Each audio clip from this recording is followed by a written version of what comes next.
ꯑꯍꯥꯟꯕꯃꯛꯇꯗ ꯈ꯭ꯋꯥꯏ ꯃꯌꯥꯝꯕꯨ ꯏꯀꯣꯛꯅꯣꯅ ꯈꯨꯔꯨꯝꯖꯔꯤ꯫ ꯉꯁꯤꯁꯨ ꯃꯍꯧꯁꯥꯒꯨꯝꯅ ꯑꯅꯧꯕ ꯋꯥꯔꯤ ꯃꯆꯥ ꯑꯃꯈꯛ ꯄꯨꯗꯨꯅ ꯂꯥꯛꯆꯔꯤ꯫ ꯋꯥꯔꯤ ꯑꯁꯤ ꯁꯔꯠꯆꯟꯗ꯭ꯔ ꯅꯣꯡꯊꯣꯝꯕꯒꯤ ꯈꯨꯏꯗ ꯂꯩꯖꯔꯦ ꯃꯤꯌꯥꯝꯒꯤꯗꯃꯛ ꯄꯨꯡꯂꯣꯟꯒꯤ ꯖꯒꯣꯏ꯫ ꯋꯥꯔꯤ ꯑꯁꯤ ꯀꯔꯤ ꯀꯔꯝ ꯇꯧꯔꯤꯕ ꯍꯥꯏꯕꯗꯨ ꯍꯧꯖꯤꯛ ꯃꯌꯥꯝ ꯄꯨꯟꯅ ꯇꯥꯃꯤꯟꯅꯔꯁꯤ꯫ ꯄꯨꯡꯂꯣꯟꯒꯤ ꯖꯒꯣꯏ꯫ ꯇꯉꯥꯡ ꯍꯦꯃꯣ ꯅꯣꯡ ꯃꯔꯛꯇꯨꯗ ꯐꯩꯖꯣꯡ ꯀꯨꯖꯥ ꯃꯈꯨꯠ ꯑꯣꯏꯅ ꯇꯥꯈꯠꯂꯗꯨꯅ ꯀꯣꯏꯆꯦꯟ ꯆꯦꯜꯂꯤ꯫ ꯂꯥꯏꯔꯤꯛ ꯂꯥꯏꯁꯨ ꯊꯣꯏꯅ ꯃꯌꯦꯛ ꯆꯠꯍꯧꯗ꯭ꯔꯕꯁꯨ ꯆꯤꯟꯊꯣꯛ ꯆꯠꯄꯒꯨꯝ ꯀꯣꯏꯗ꯭ꯔꯤꯡ ꯀꯣꯏꯔꯥꯡ ꯃꯈꯨꯠꯀꯤ ꯁꯍꯤ ꯐꯥꯎꯕꯗꯤ ꯏꯪꯔꯦꯖꯤꯅ ꯇꯧꯕ ꯉꯝꯃꯤ꯫ ꯃꯗꯨ ꯇꯝꯕꯗꯇ ꯃꯇꯝ ꯐꯅ ꯌꯥꯝꯅ ꯆꯪꯈꯤ ꯍꯥꯏꯅꯩ꯫ ꯃꯥꯒꯤ ꯈꯨꯠꯀꯤ ꯁꯍꯤ ꯆꯠꯅꯅꯕꯒꯤꯗꯃꯛꯇ ꯊꯑꯣꯏꯅ ꯕꯦꯡꯛꯇ ꯑꯦꯀꯥꯎꯟꯠ ꯍꯥꯡꯗꯨꯅ ꯑꯅꯥ ꯁꯤꯀꯤ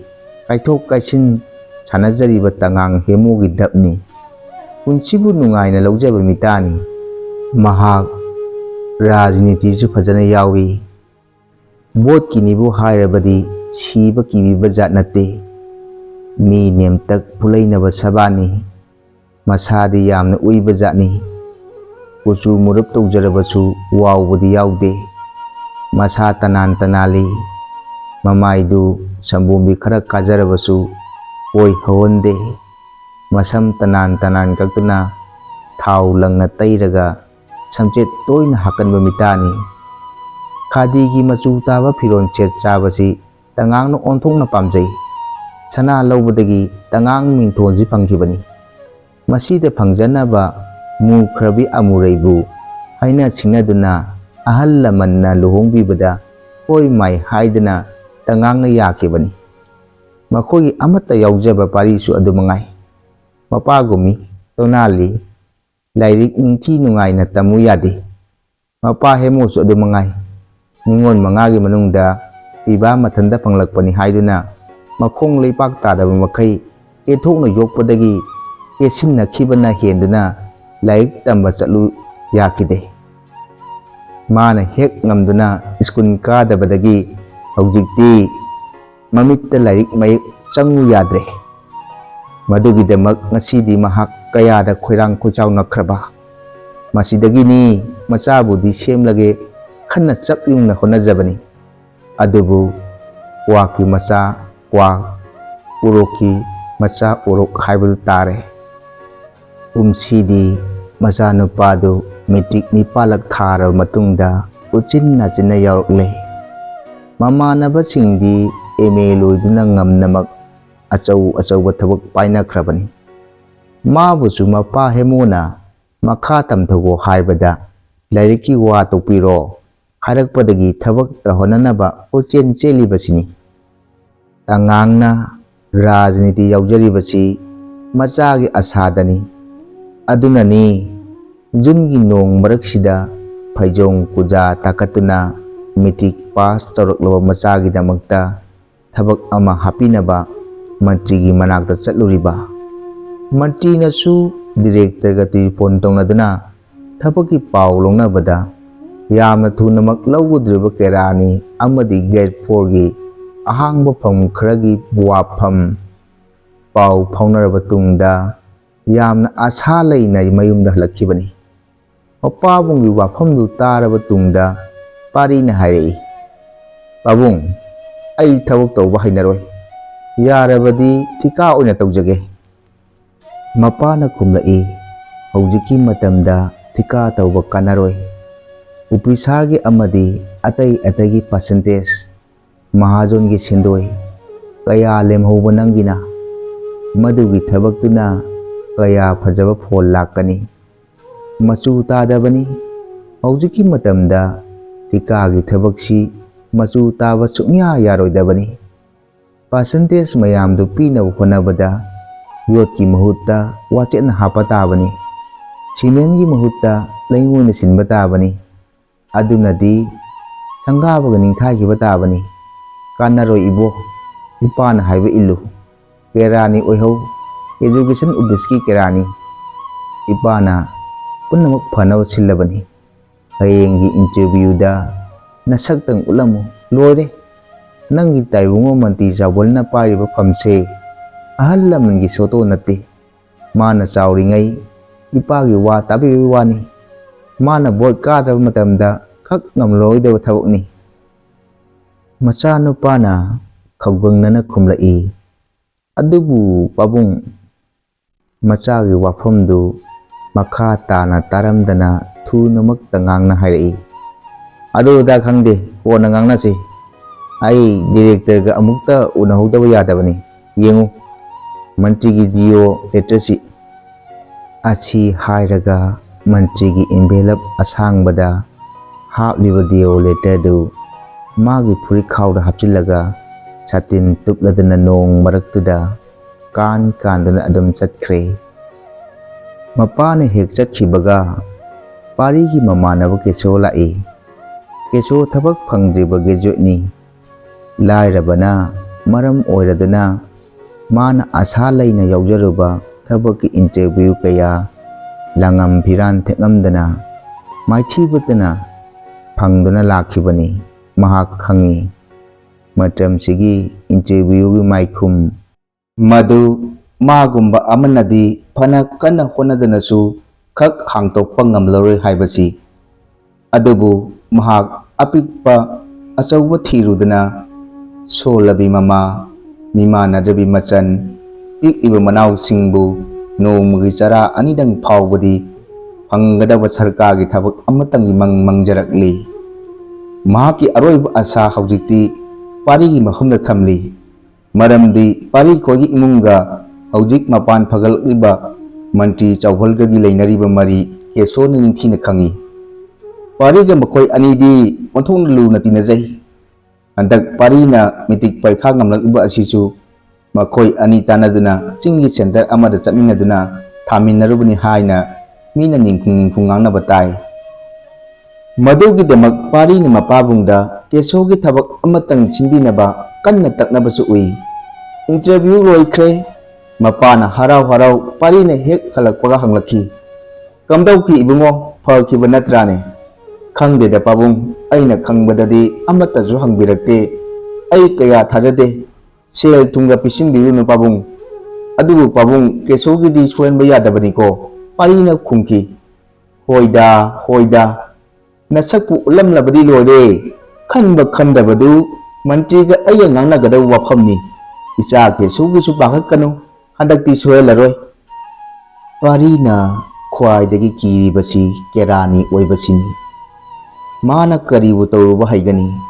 madi इंग्रेजी वही परेंग अमा फाउबा फजना Chumna इबा ngamdribani mana kesogi thabak tanaba hek chaminabada achau office singda kerani singna tahoriba choriba phari singda ihoriba pohoriba type sing computer sing chijinna horiba ngamna ukhrabani kerani kudimak mamit mana singi khang hai punamak kerani singna sem saraga Upisana soy kaktani tauraga tholiba sarkagi order sing asigumba daita lairaba post asibu mapana pamjai haiduna magidamak wanomni kantharubada paridu kumang kangthi masana thabaktu hainaroi khanbagi mathakta pangthokkhriba interview adudasu magi performance onthongna pangkhide mapana sawani khanduna adu yaurubatani masana jajana thabaktu khalak tanaba yari makai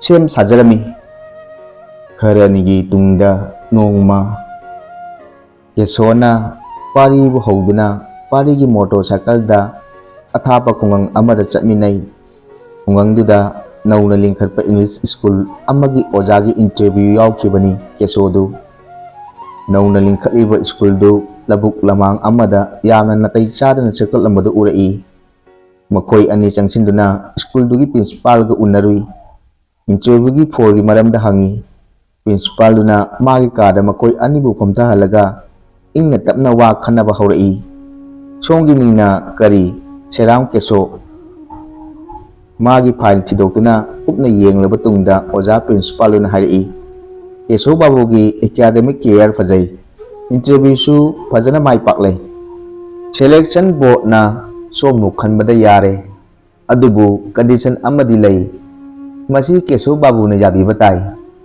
Toubiyu sar keso no khumi. Aikogi school si mamang sanggoi amadagi hongtorokpani.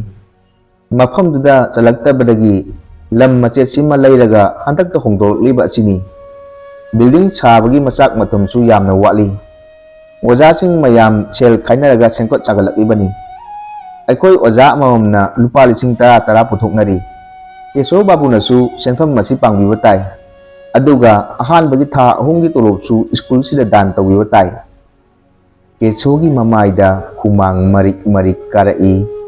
Rumal laktokuna nanthoi wa makha taba ngamde. Magi mawongdu uraduna paina oja principal da makha tana hanglai. Sar wafam amattaga haibiyu. Mari suba tha dagidi tulop pibigadra. Oh yes, certainly. Tulop ti kayamuk. Ahan bagi chahi sidi tha da lupa changa phangani. Tulop ti school gi income da depend tawi. Sa ta yamak lagadi tulop su adumak hengkalakpa tabani. Aikoi gi oja sing tulop ta depend tawde. Quality education da depend tawi. Makhoi ani humang kangi.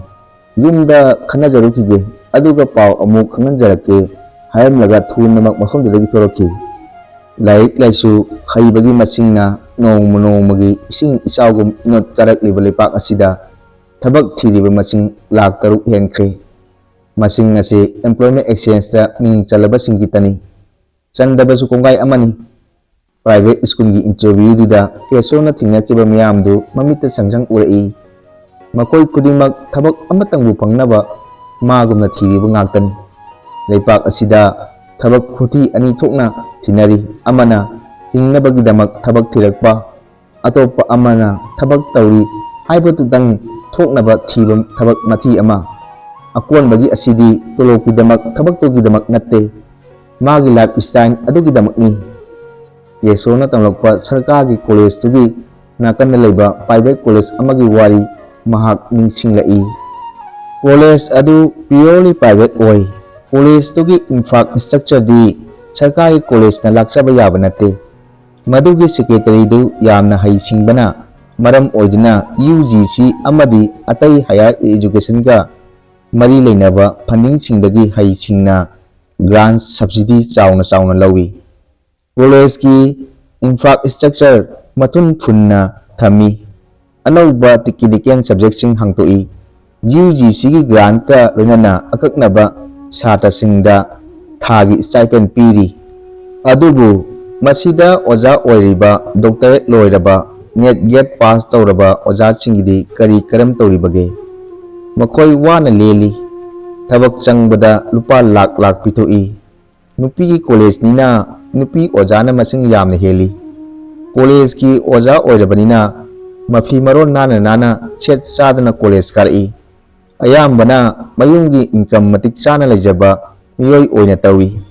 Makhogi thabak tanabagi chahisu laik tamingaida loithokhraba ngakni. Asumna thabak tawamlaga paisa amata phangdana matam loigibasu kayamni. Masina karamba ragadano thabak nebu hairabadi midi khak watpa leite.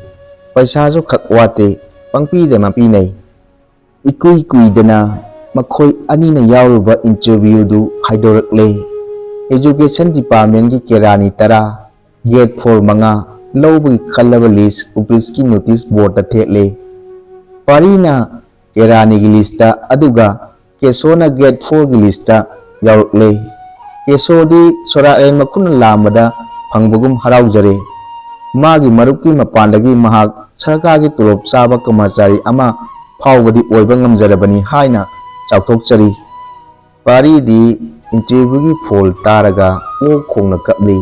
Mapana purakpa employment letter du sokpada ilai khumi chubugum masadu hakatchaba phawki.